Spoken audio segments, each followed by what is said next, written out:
Hey everyone, it's Tara. Welcome back to my channel, Tara Talks Books, where we talk everything bookish.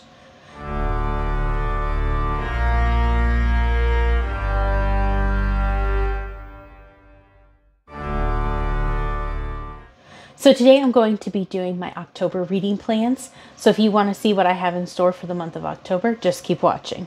So the first book I have is actually a rollover from September. I really wanted to get to it. I just didn't have a chance to this last month. And that one is The Inheritance of Orquídea Divina. And this one is by Zoraida Cordova. I know this is obviously about an inheritance that, like, I believe Orquídea leaves to her family. But it's not necessarily inheritance you would think.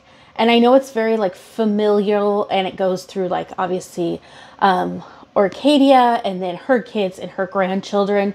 So it is like a familial story, and it does have like magical realism, but I really enjoy stories that kind of like span families. So I'm excited for this one, especially since the magical realism aspect to it. And I really wanted to get to it last month. I just didn't have the time. So it is high on my priority list for October. The next one I have is actually a buddy read with B over at Mama Needs to Read Romance. And that one is The Marquess Makes His Move by Diana Quincy. This is part of the Clandestine Affairs series. I definitely wanted to try more Diana Quincy. I did try an arc of hers last month and I enjoyed it. So I wanted to get to the ones that I have of hers on my shelf. London's most renowned map maker is a woman, but nobody knows it. If anyone discovers that Rose Fleming is the power and talent behind the family business, the scandal could ruin them. Rose's secret is tested by the arrival of a handsome new footman who shows far too much interest in his new mistress. Rose battles an intense attraction for the enigmatic servant, but maintaining a proper distance isn't easy when you and temptation live under the same roof. Few have met the reclusive half-Arab Marquess of Brandon, who is rumored to live with a harem of beauties among his mother's people near Jerusalem.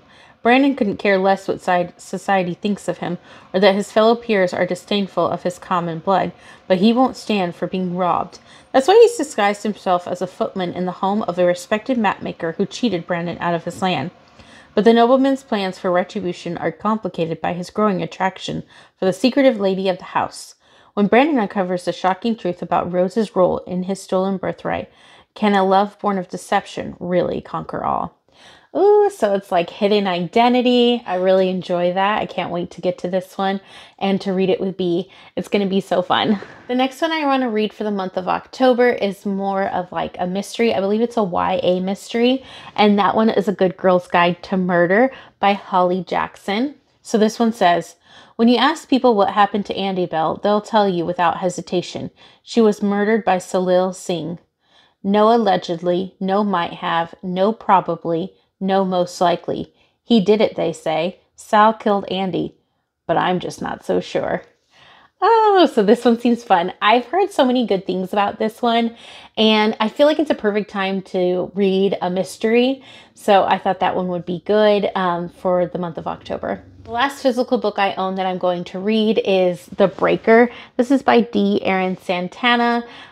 This one says, his life was lovely once before an unspeakable tragedy tore it all apart.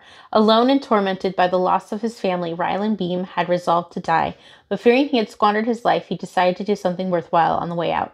Now with a list of 21 names and a hammer, he embarks on a cross-country journey to make the difference. So I know this is the first in the series. I actually got this one from my husband. He works with the author, and it's his first novel, so I really want to get to it and read it. And I feel like this is a good time to read this type of novel because there's obviously like a retribution theme to it, and I feel like during the month of October that really works. Then I have a few more on my Kindle that I would like to get to.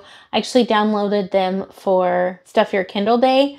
And so it's quite a few vampire ones that I wanted to get to this month. So the first one is The Vampire Debt, and this is an enemies to lovers gothic paranormal romantasy. So this one just seemed intriguing, and I wanted to get to it during the month since I downloaded it.